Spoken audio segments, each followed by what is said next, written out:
날씨가 참 춥죠. 당신을 보니까 너무 따뜻합니다. 예.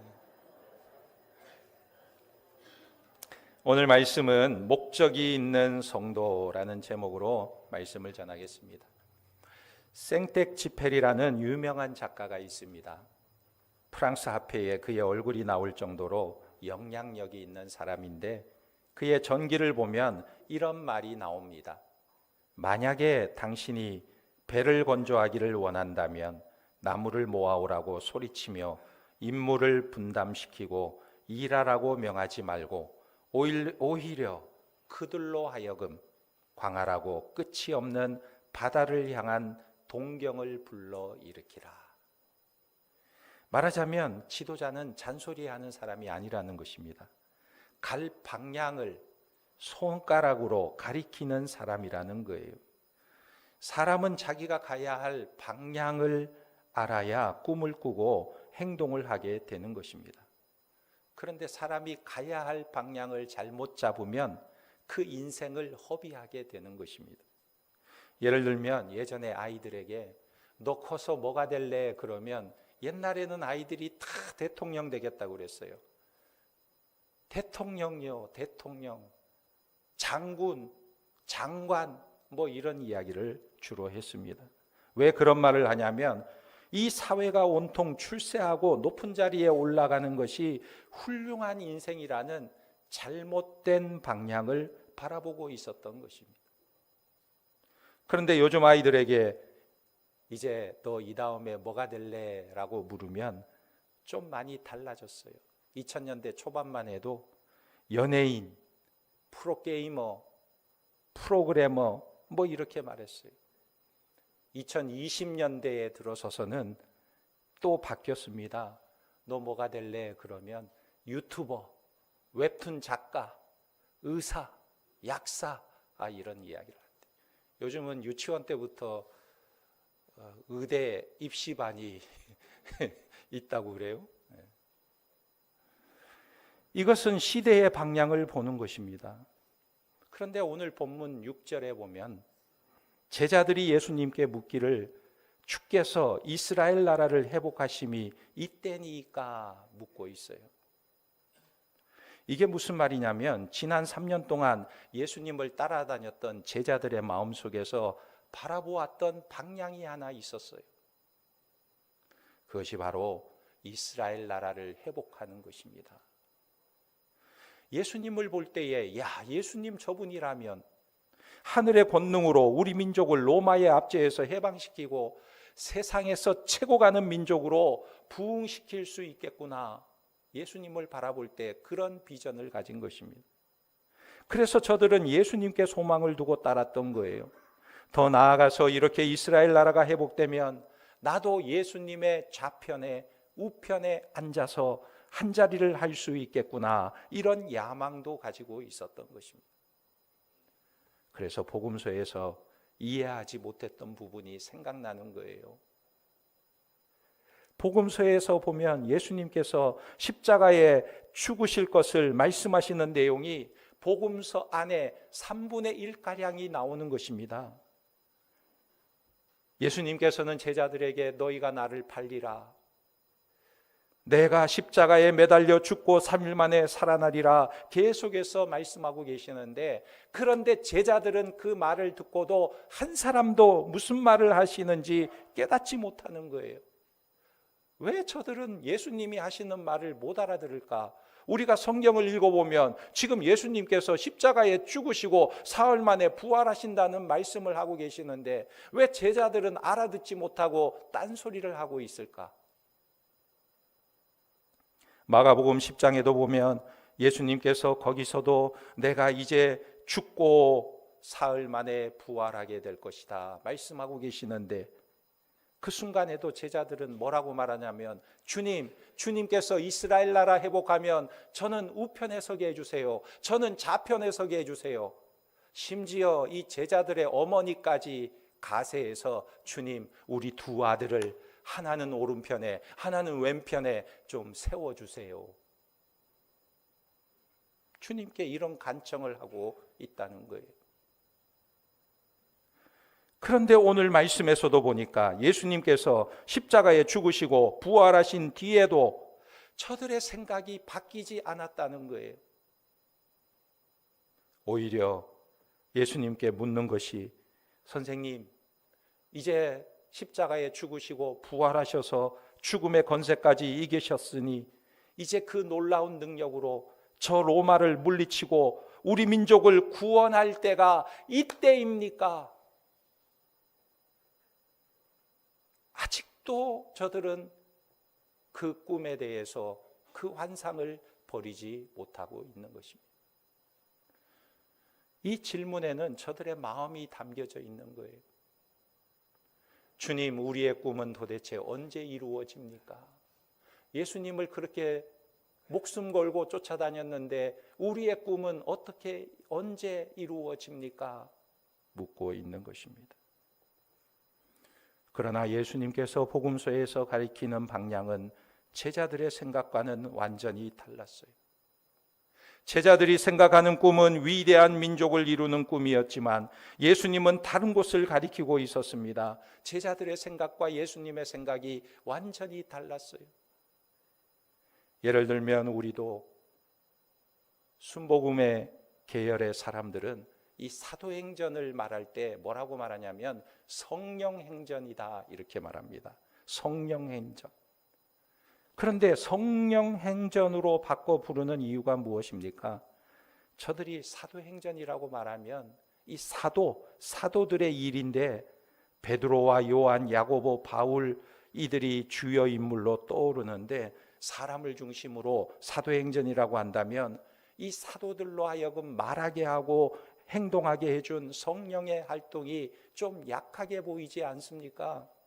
너무 인간적이지 않습니까? 그러니 성령이 행하시는 것을 더 부각시키기 위해서 성령행전이라고 말하는 것이 맞지 않습니까? 이렇게 생각하는 것입니다. 그런데 사도행전을 읽어보면 성령행전이 아니에요. 성령이 역사하시기는 하지만 성령이 중심이 되어 있지 않는 것입니다. 1절에 보면 데오빌로여, 내가 먼저 쓴 글에는, 그랬어요. 여기 먼저 쓴 글은 누가복음을 가리키는 거예요. 거기에 무슨 글을 썼냐면 이렇게 말하고 있습니다.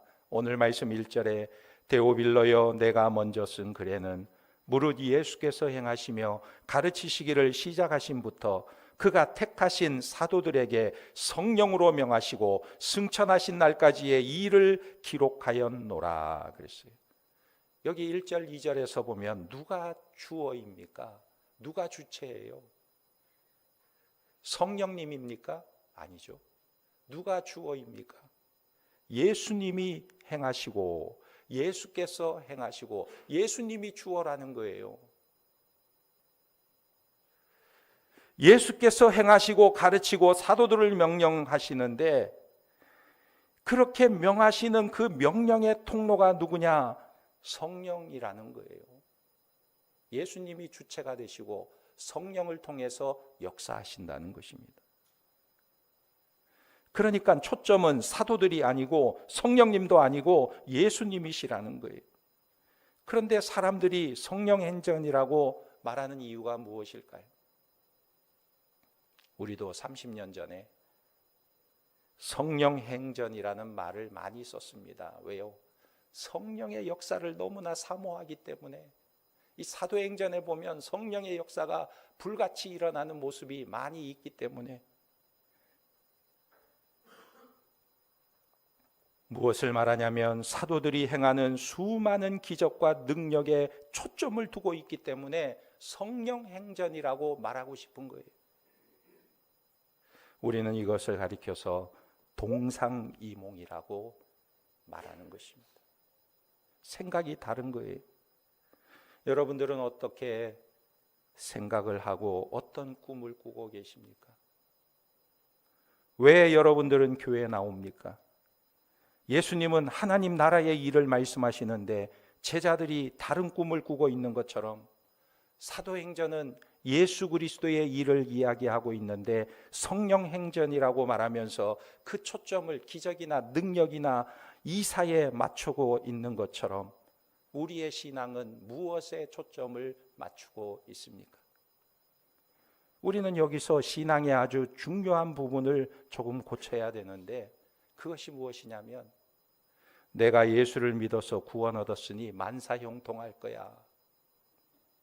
주님께서 내가 기도하면 무엇이든지 다 들어주실 것이고 모든 문제를 다 해결해 주실 거야. 이렇게만 생각하는 신앙이라는 거예요. 물론 주님께서 우리의 기도를 들어주시고 응답해 주시기도 하십니다.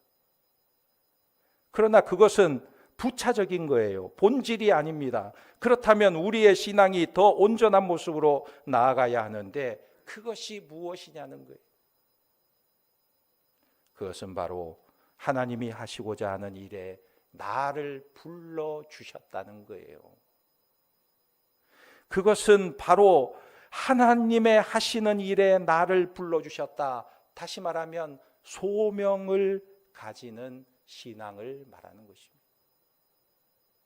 그래서 인생의 목표나 방향이 나의 필요에 의해서 결정되는 것이 아니라 하나님의 뜻과 목표에 의해서 결정되고 내가 거기에 맞는 사람으로 변화되는 것입니다. 이것이 잘못되면 내가 하나님을 향하여 얼마나 열심히 섬기고 봉사했는데 왜 나는 이렇습니까?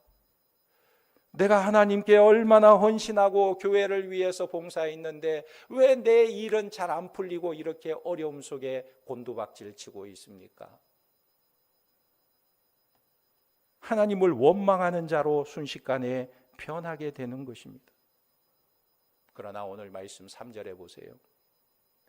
그가 고난받으신 후에 또한 그들에게 확실한 많은 증거로 친히 살아계심을 나타내사 40일 동안 그들에게 보이시며 하나님 나라의 일을 말씀하시니라. 고난받으신 후에 무엇을 말합니까? 예수님의 십자가의 죽으심과 부활하신 후를 말하는 거예요. 십자가와 부활이 얼마나 중요한 사건입니까? 신앙의 기둥과 같은 거 아니에요. 그런데 3절 말씀해 보면 그렇게 중요한 십자가와 부활이 단지 어떤 일을 말씀하기 위해 동원되고 있습니까? 3절에 보면 하나님 나라의 일을 위한 도구라는 거예요.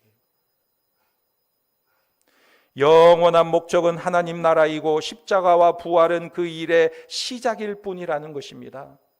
그렇다면 우리 신앙의 위험한 것이 무엇이냐면 우리의 신앙이 예수님께서 우리를 위해 십자가를 지시고 죄에서 구원하셔서 하나님의 자녀로 삼으시고 나를 축복하셨다는 것만으로 끝난다면 그것이 위험한 신앙이라는 거예요. 이런 신앙 속에는 그저 잘되고 복을 달라는 기복신앙만 남게 되는 것입니다. 그러나 성경은 그 모든 것들이 십자가와 부활, 내가 받은 축복을 다 모아서 하나님 나라를 위한 일꾼으로 세워간다고 말씀하고 있는 거예요. 하나님 나라의 일꾼, 동역자로 우리를 부르셨다고 말씀하고 있는 것입니다. 그럼 우리가 두 번째로 생각해야 될 것은 하나님 나라는 과연 무엇입니까? 마태복음 6장에 보면 주기도문이 나오는데 그 기도에 보면 이런 내용이 있어요. 마태복음 6장 10절에 나라가 임하시오며 뜻이 하늘에서 이루어진 것 같이 땅에서도 이루어지이다 그랬어요. 하나님의 뜻이 하늘에서 이루어진 것처럼 땅에서도 이루어지는 것이 하나님의 나라라는 거예요. 예수 그리스도를 구주로 고백하고 죄 씻음 받아 하나님의 자녀가 된 사람들의 삶 속에서 하나님의 뜻이 이루어지는 것이 하나님의 나라라는 것입니다. 이 나라를 위해 우리를 부르셨다는 거예요.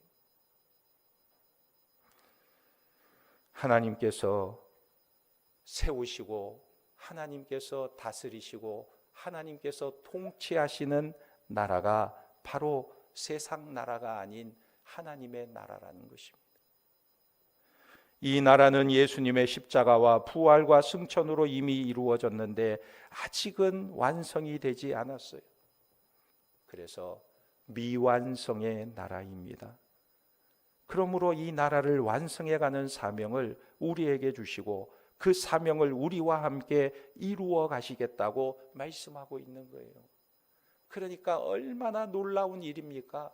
우리를 하나님 나라를 만들어가는 일에 함께 동력하게 하시겠다는 것입니다. 현대과학자들이 아직도 영원한 미궁과 같다고 두 손을 드는 천지만물 우주를 과학자들이 말합니다. 여러분, 이 우주가 얼마나 광활할까요? 우주의 끝에서 끝은 어느 정도 거리일까? 생각해 보셨나요? 20억 광년으로 달려가도 도달하지 못한다는 거예요. 그런데 1광년이 얼마냐면 여러분, 빛의 속도로 1년 동안 달려가야 1광년이라는 거예요. 근데 여러분, 빛이 얼마나 빠릅니까? 째깍 1초, 째깍 할 때 1초마다 빛이 얼마나 빨리 달려가냐면 지구를 7바퀴 반이나 돌아버려요. 째깍 하는 순간. 째깍 할 때 7바퀴 반을 돌아버려요. 그런데 그 속도로 1년을 가는 게 1광년이라는 거예요. 그래서 이게 어느 정도인가 생각해 보니까 여러분, KTX 빠르잖아요. KTX가 1년을 달리는 거리, 그 거리가 어느 정도인지 아십니까? 정기적으로 달릴 때 KTX가 1년에 약 6만 7천 킬로미터를 달린다고 그래요. 지구 16바퀴를 돈다는 겁니다. 1년 동안. 그런데 빛은요, 하루 동안 지구를 몇 바퀴 도냐면 64만 8천 바퀴를 돈대요. 하루 동안만. 빛의 속도는. 그런데 그것이 20억 광년을 가도 100억 광년을 가도 200억 광년을 가도 우주의 끝을 다다를 수 없다는 거예요. 그런데 성경은 그 200억 광년도 더 되는 그 넓은 우주를 단 6일 동안 말씀으로 창조하신 그 하나님께서 그 나라를 우리와 함께 만들어 가시겠다고 말씀하고 있는 거예요. 이것이 얼마나 큰 축복입니까? 하나님은 지금 하나님 나라를 완성해 가시는데 그 나라에 우리를 부르시고 계시는 거예요. 그러므로 우리도 예수님과 똑같은 목표를 가져야 하는 것입니다. 그런데 우리가 읽은 사도행전을 보면요, 앞부분에는 베드로 사도가 등장해요. 베드로 사도가 등장해서 어떤 역사가 일어나냐면 그가 설교하면 하루에 3,000명이 회개하고 돌아오는 역사가 일어나요.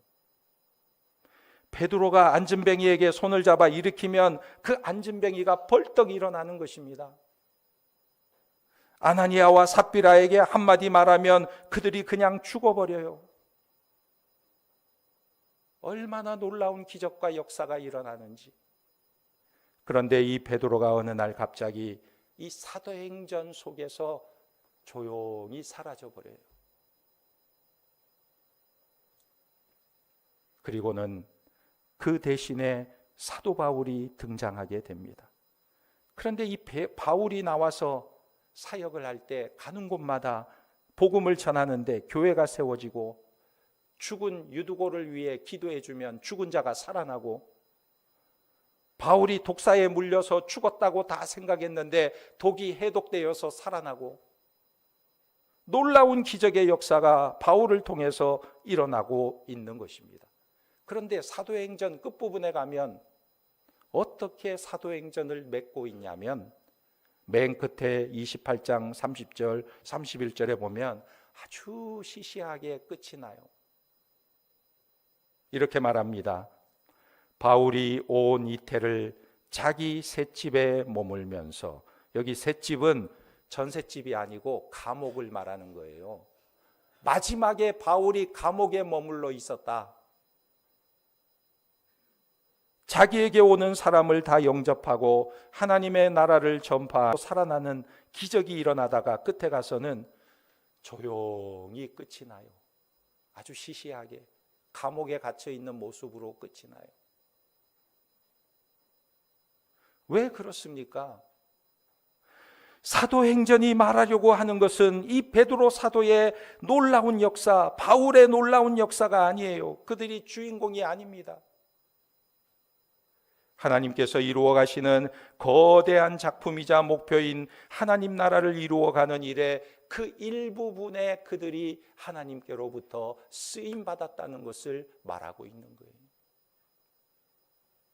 그래서 사도행전에 나오는 사람들의 신앙을 살펴볼 때 아주 중요한 핵심이 있어요. 그게 뭐냐면 하나님의 목표로 하는 일이 역사 속에 진행되고 있고, 또 하나는 우리가 그 나라의 시민이 되어서 이 다음에 황금보석으로 꾸며진 집에 들어가서 떵떵거리고 사는 것이 축복이라고 생각하는 게 아니고, 그 나라를 이루어가는 일에 내가 동참하고 있는 것이 큰 축복이라는 거예요. 그래서 디모데전서 1장 12절에 나를 능하게 하신 그리스도 예수 우리 주께 내가 감사함은 나를 충성되이 여겨 내게 직분을 맡기심이니. 할렐루야. 나에게 하나님의 일을 맡겨주셨다는 것이 놀라운 축복이라는 거예요. 바울이 이 직분을 감당하기 위해 무엇을 했습니까? 엄청난 시련을 겪었습니다. 그런데도 불구하고 바울은 감사하고 있는 거예요. 또 이렇게 말하고 있습니다. 사도행전 5장 40절에 그들이 옳게 여겨 사도들을 불러들여 채찍질하며 예수의 이름으로 말하는 것을 금하고 놓으니 사도들은 그 이름을 위하여 능력받는 일에 합당한 자로 여기심을 기뻐하면서 공회 앞을 떠나니라. 하나님의 일에 나를 사용하시는 것 때문에 내가 매를 맞아도 기쁘다는 거예요. 그러므로 사도행전은요, 기도했더니 병이 나았다 이게 아니에요. 어떤 신앙의 원리를 따라 살았더니 기적이 일어나서 막혔던 문이 열리더라 이게 아니에요.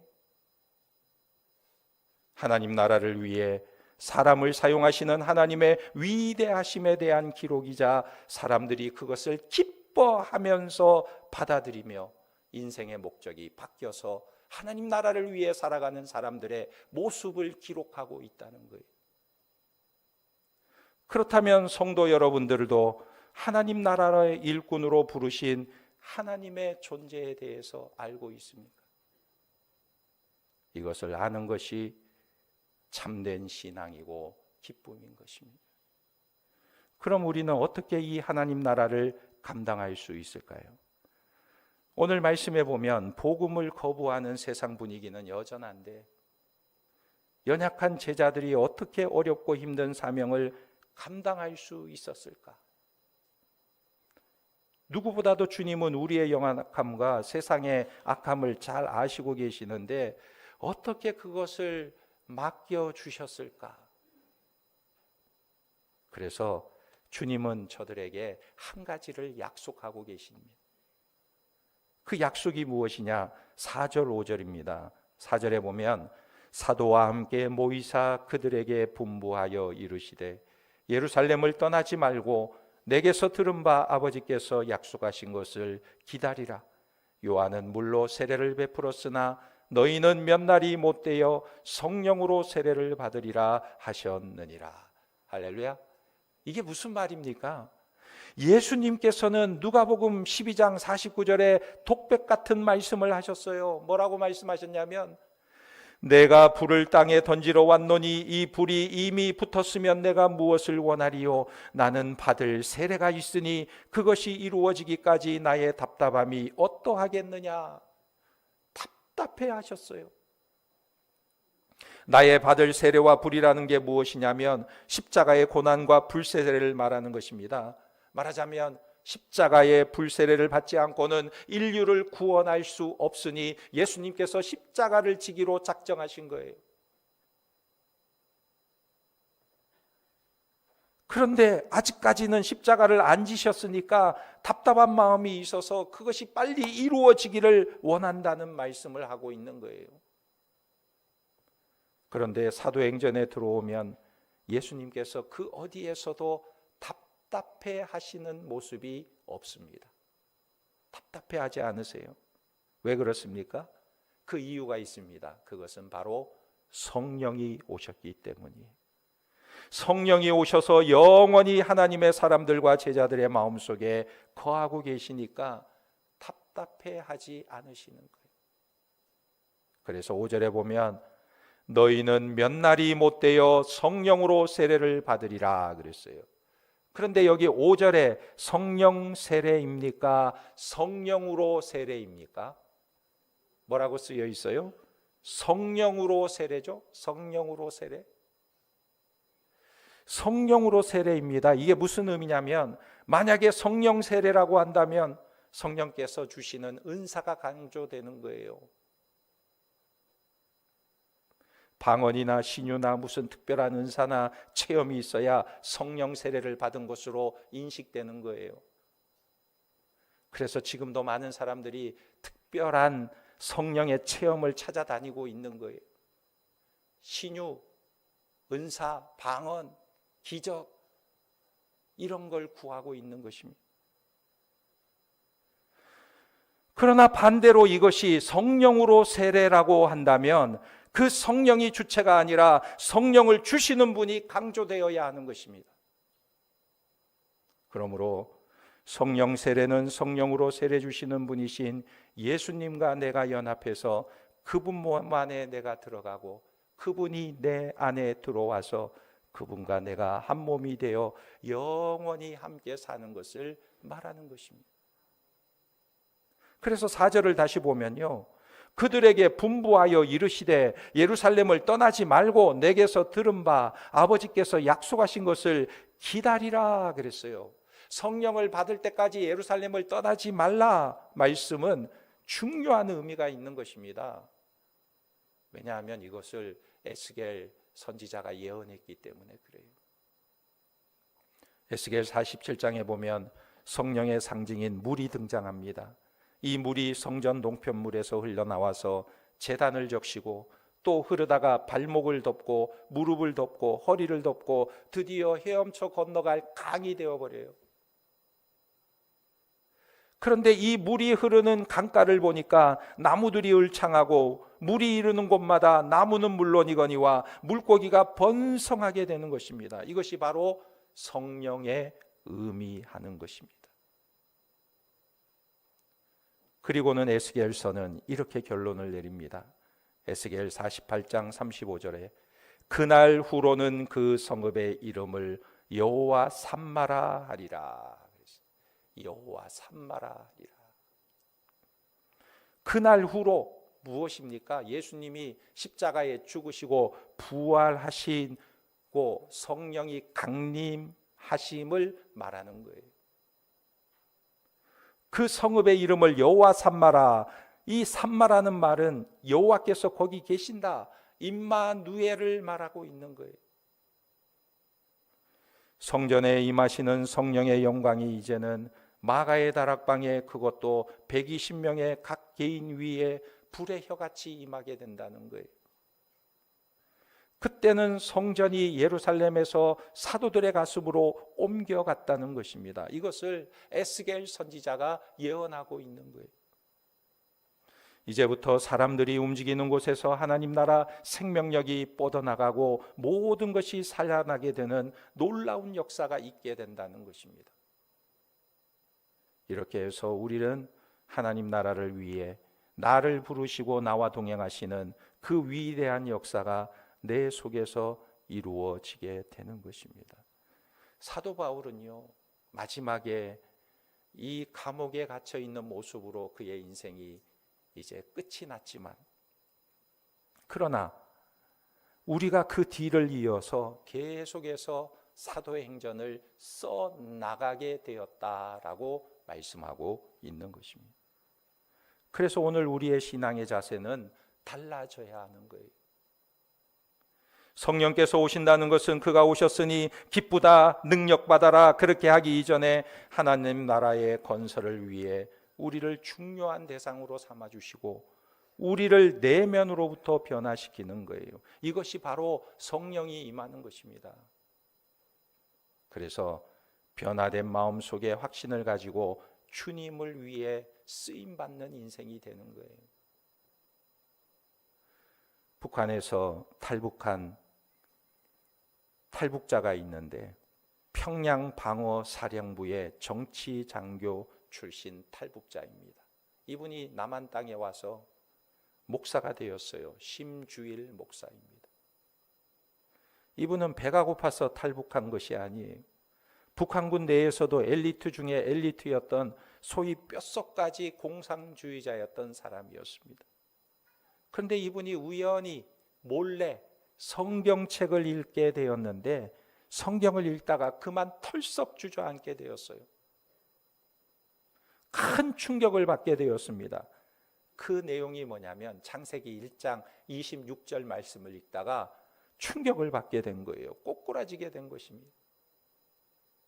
하나님께서 하시는 말씀이 뭐냐면 우리의 형상을 따라 우리의 모양대로 우리가 사람을 만들고, 이 구절을 읽는 순간 자기 몸에 전율이 일어났다는 거예요.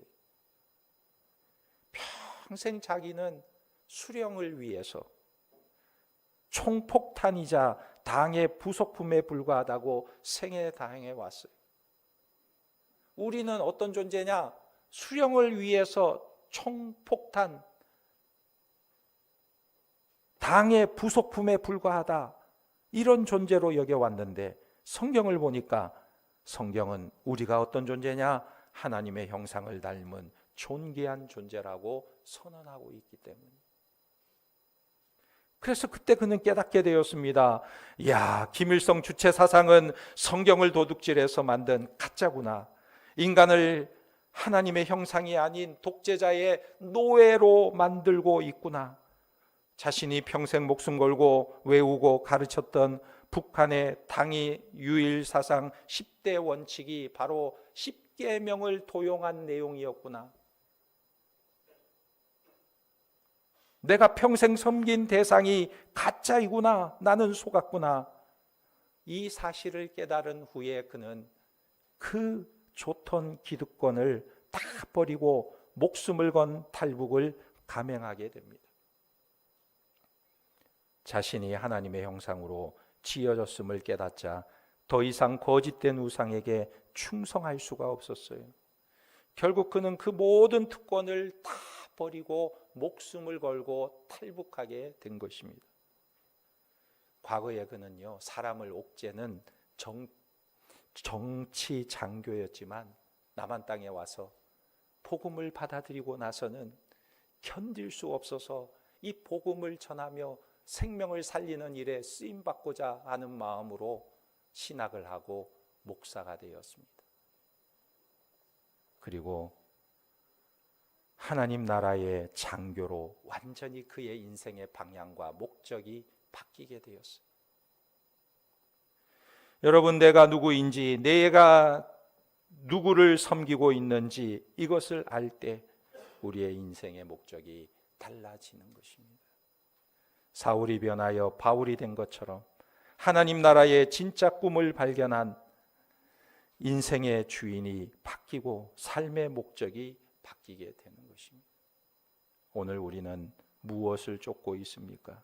주님께서 우리를 부르시고 하나님 나라를 세워가는 비전을 주셨어요.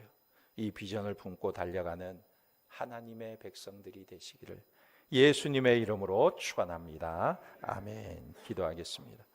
하나님 아버지, 우리들이 이 세상에서 잘 먹고 잘 살고 더 높은 자리에 올라가는 것을 인생의 목적으로 삼다가 허무한 인생이 되지 않게 하시고 하나님 나라와 꿈을 주시고 그 나라를 세우는 일에 동력자로 부르시고 약속하신 성령으로 함께 하셔서 능력을 주시는 하나님으로 자부심을 갖고 당당하게 세상 속에서 하나님 나라를 세워가는 우리들이 되게 도와주시옵소서.